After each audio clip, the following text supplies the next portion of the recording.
Imagine you buy a shopping mall, a big empty building. You fill it with stores, and every month the rent checks start rolling in. Sounds simple, but in reality, this is one of the strangest stories in all of real estate. First, just buying or building the thing is a massive undertaking. Building a large mall from scratch, with parking, electrical systems, plumbing, and permits, can cost hundreds of millions of dollars. Buying an existing mall is cheaper, but that's where the real game begins, because not every mall is the same mall. Rolling Acres Mall in Akron, Ohio, cost $33 million to build.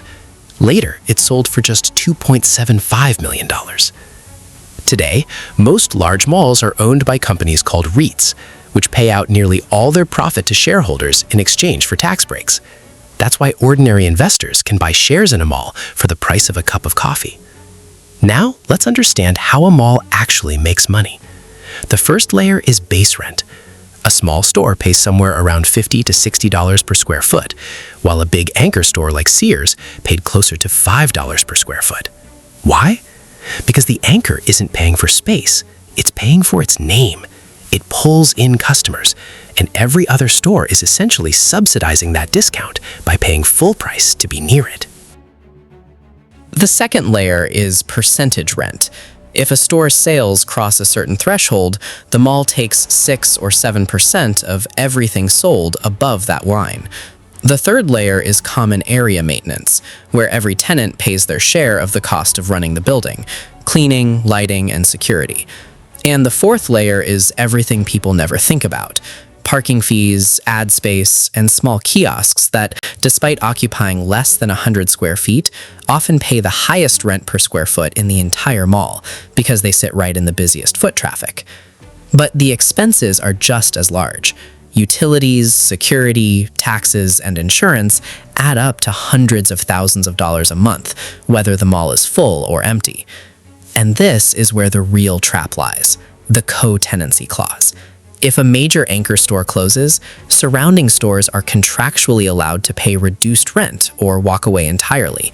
One anchor leaving can shake the financial foundation of the entire mall. This entire system wasn't accidental. It was deliberately engineered.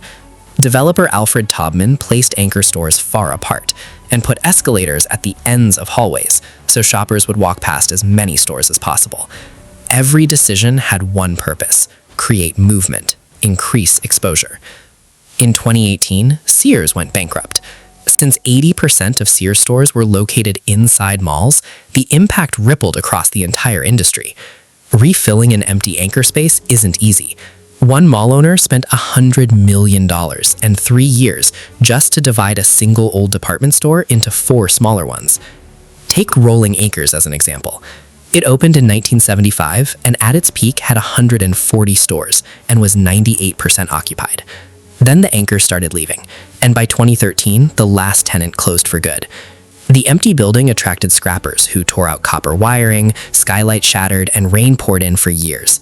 The city eventually had to seize the property because taxes went unpaid. Between 2016 and 2019, the building was demolished. Today, an Amazon warehouse stands on the same land. Online shopping eliminated the mall's core value: convenience. The malls that survived changed strategy, replacing clothing stores with restaurants, gyms, clinics, and apartments, things a computer screen simply cannot deliver. In the end, a mall looks from the outside like just a building full of stores, but inside it's a tightly interconnected financial system where every tenant's fate is tied to every other tenant's fate. The anchor doesn't just sell merchandise, it sells the flood of customers that everyone else depends on to survive. And when it leaves, it doesn't just leave an empty space, it pulls the ground out from under everyone standing near it. The building isn't the business, the people walking through it are.